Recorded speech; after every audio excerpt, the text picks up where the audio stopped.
What is going on, YouTube and weight loss warriors? It's your boy C-Dub, and I'm back with another video. And today I want to give you 5 reasons why people fail on intermittent fasting, and I'm going to do it right after this.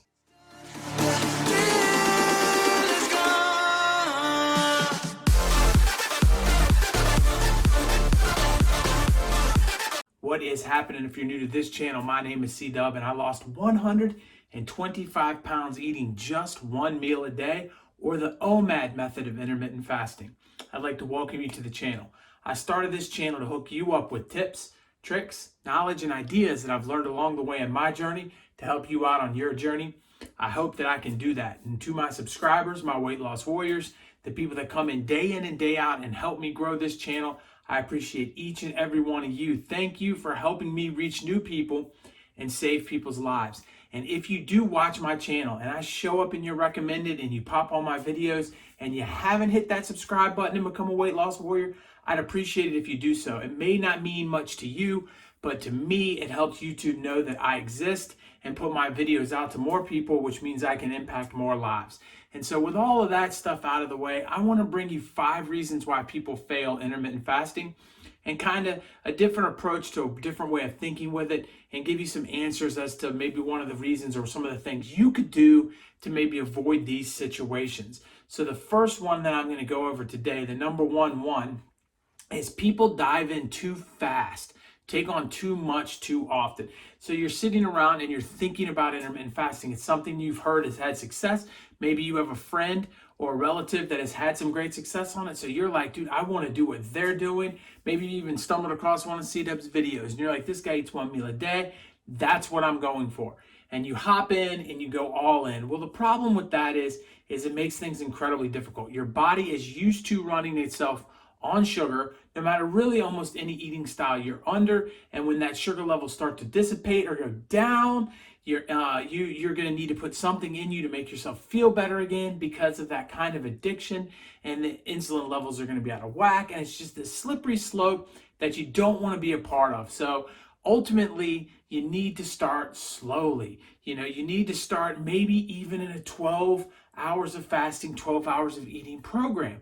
A lot of people snicker at that and say it's not intermittent fasting. They dismiss it immediately. Kind of one of those people that have always said if you're not doing 16 hours, you're not doing it right. With that said, if you're starting from day one, doing 12 hours is much better than eating for all the 16 hours that you're awake. So slow down a little bit, get in the 12-hour range, work your way to 16, and if you're feeling good at 16, you can continue to 18, 20, or even all the way down to OMAD like me. But ultimately, it's just a matter of easing your way into it. Remember, your boy right here took a month before he switched over to OMAD, and switching to OMAD was the best decision of my life, but I didn't jump right in and say, hey, listen, I'm going to eat 1 meal a day for the rest of my life. It happened over time. It'll happen over time for you too if you slow down. Number 2 reason right here, and this one I think is the reason why more people don't lose weight and fail on intermittent fasting than any other reason at all, period. So I think it's just the simple fact that they think that during the entire window, it's okay to eat. And I think that is a slippery slope. So you're on a 16 and 8 protocol. You've worked your way in there. You had very little success, but some success maybe in the 12-hour fasting, and now you've moved to 16.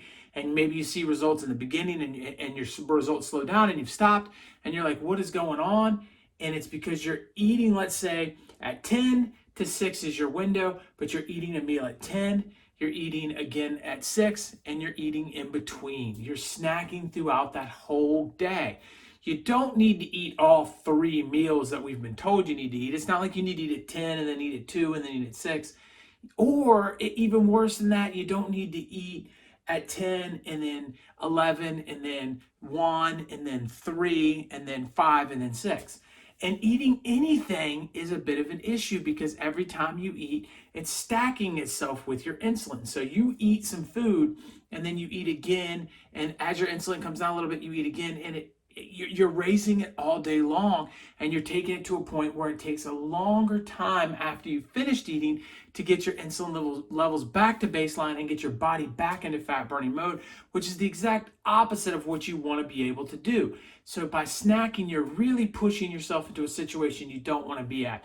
So when you get into the intermittent fasting, in the beginning, you can snack, you're going to see results. It's going to happen for you because you're intaking a little bit less food throughout the course of the day. But as you get more used to it, you've got to get it down to where you're eating just 2 times no matter what fasting protocol you're doing. And it's something that I think is very important for people to understand, is that a 16, 8, and 8, a 18 and 6, a 20 and 4, and an OMAD all should be eating about the same amount of food, but you should be eating it 2 times or 1 time, in my personal opinion. And I think that's where people mess up. Number 3, the social part of this is very important, and I think a lot of people just push it aside from the beginning and they're like, I'm all in. And then as the time goes, they start to feel a little bit like socially this isn't fitting their schedule and that they're not able to get some of the things done, and it starts to kind of eat at them a little bit, and they don't want to do intermittent fasting anymore. And I know that a lot of people I've met just don't want to mess with the hours because they don't fit into what they want to do with their friends, their coworkers, or even their family. So I want to make a point here to say that the big mistake that people make is thinking that they're stuck to a window, and that window is the only window that they can do, and they can never adjust inside of that window. And that is just simply not true. And I know that right now we're practicing social distancing, so it's not as much of a problem. But as we come out of this and we get back to the world that we hope we can be in again, when you want to go out with your friend for lunch, but you're doing OMAD, switch your window to have your OMAD during your lunch. Or switch if you're going to, for a fact that you're going to have breakfast with your aunt that you haven't seen in forever, and you just don't know what to do because you don't normally eat breakfast. Eat your breakfast with your aunt and eat your lunch and have those as your 2 meals, and skip your dinner and catch a longer fast the next day. It's okay to move your 8-hour window or your 4-hour window or even your 1-hour window to fit whatever the social engagements are for that time. Don't feel married to one fasting protocol. With that said, it shouldn't be a daily thing. Don't go into it thinking, okay, well, I'm going to have breakfast. And kind of get in the flow of something that you're used to, so your body gets used to doing what it's doing and everything's going in. But it's okay to throw a hiccup in there every once in a while and move that window so that you can have the social relationships that you so covet and should covet, and have that a part of your fasting protocol too. Number four is the one that gets me, deep in my soul, because I see it more than, a lot of other things when people write me personal messages and I ask them to go over what a week's fasting protocol is or something like that. It's yo-yo fasting and not understanding the scale. And these are 2 big problems that people make.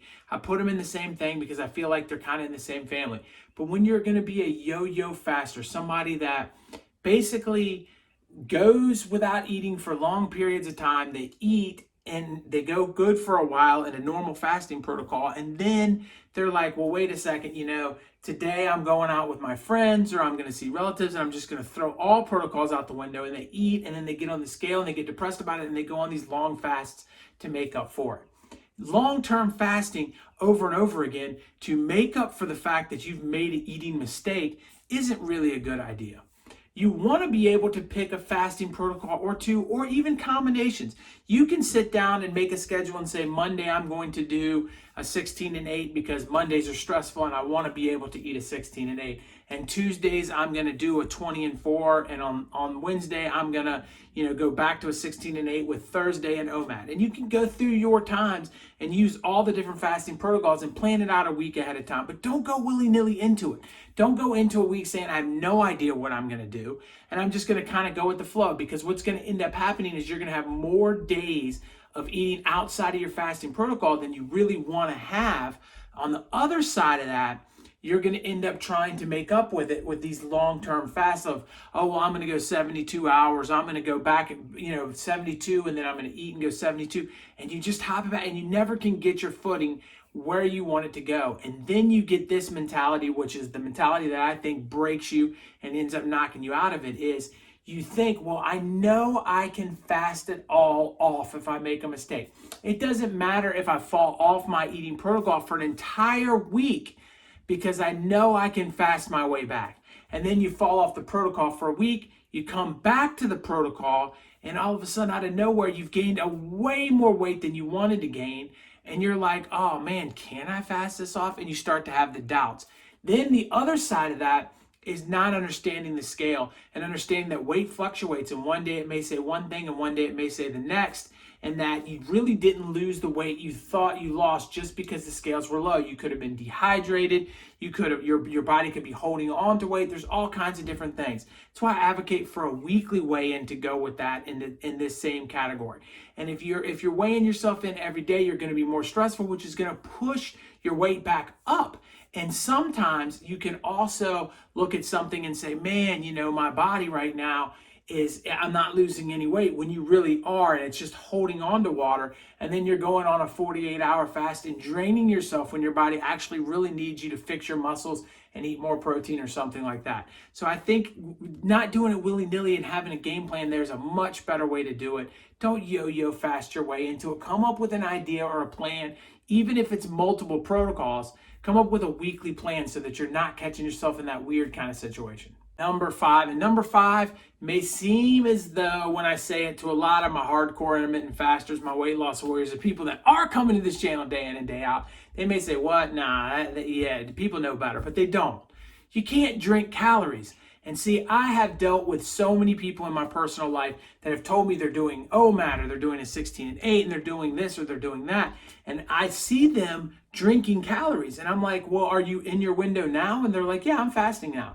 I'm like, but you're not, because if you drink a Gatorade, or if you drink a tea and you put sugar in it, or if you drink a coffee and you put sugar in it, or if you drink a Coke or something like that, they have sugar, and that moves your insulin and breaks your fast, and you're no longer fasting.